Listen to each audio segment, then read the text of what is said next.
Hola, ¿qué tal mis queridos hermanos y amigos? Qué gran bendición poder estar nuevamente con ustedes compartiendo mi cuaderno espiritual. Recordando que este mes estamos hablando de las bendiciones que Jesús nos trajo. La venida de nuestro Señor Jesucristo trajo muchas bendiciones. Y esta semana nos estamos enfocando en hablar acerca de esa bendición llamado gozo. En Juan 16:20 dice: de cierto os digo, que vosotros lloraréis y lamentaréis, y el mundo se alegrará. Pero aunque vosotros estéis tristes, vuestra tristeza se convertirá en gozo. Nuestro pasaje forma parte de una sección conocida como el discurso de despedida de Jesús. El Evangelio de Juan se cree que fue escrito entre el 90 y el 110 después de Cristo, durante el periodo que se conoce como la iglesia primitiva. En este momento, la iglesia estaba experimentando persecución y oposición, y los creyentes necesitaban ser animados y fortalecidos en su fe. El capítulo 16 de Juan es parte de esa despedida que Jesús está haciendo de sus discípulos y se extiende desde el capítulo 13 hasta el capítulo 17 de Juan. En este discurso Jesús se despide de sus discípulos y les da las instrucciones finales antes de su muerte y su resurrección. El versículo 20 se encuentra en esa sección del discurso donde Jesús está hablando sobre la tristeza y el gozo que experimentarían sus discípulos después de su muerte. Jesús les dice que ellos estarán tristes, pero que su tristeza se convertiría en gozo. Juan 16:20 es un versículo que habla sobre el gozo y la tristeza que experimentarían los discípulos de Jesús después de su muerte y de su resurrección. Lo leemos nuevamente. De cierto os digo, que vosotros lloraréis y lamentaréis, y el mundo se alegrará. Pero aunque vosotros estéis tristes, vuestra tristeza se convertirá en gozo. Y en este versículo Jesús les está diciendo a sus discípulos que ellos experimentarían tristeza, experimentarían llanto cuando Él muriera, pero que de pronto su tristeza se convertiría en gozo. Y esto se refiere a la resurrección de nuestro Señor Jesucristo y a la alegría y el gozo que traería a sus discípulos.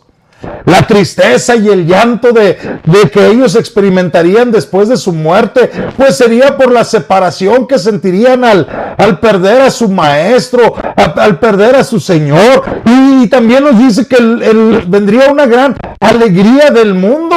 El mundo se alegrará por la muerte de Jesús. Esto se refiere a la oposición, a la hostilidad que el mundo mostró hacia nuestro Señor Jesucristo durante su ministerio. Pero la tristeza se convertirá en gozo. Les promete que esa tristeza se convertiría en gozo. ¿Por qué? Porque cuando el Señor Jesucristo resucitaría victorioso, eso traería alegría y un gran gozo a sus discípulos. El versículo nos está diciendo que la tristeza y el gozo están relacionados. ¿Por qué? Porque la tristeza puede ser un precursor del gozo, ya que la tristeza nos puede llevar a una mayor apreciación y valoración de la vida, valoración de las relaciones. Cuando pierdes una relación, cuando pierde un ser querido la vida, eso te trae tristeza, pero eso te enseñará a valorar la vida, a valorar las relaciones. El versículo también nos está destacando la importancia de la resurrección de nuestro Señor Jesucristo como la gran fuente de gozo y alegría para los creyentes. Se nos hace una promesa de gozo en medio de la tristeza.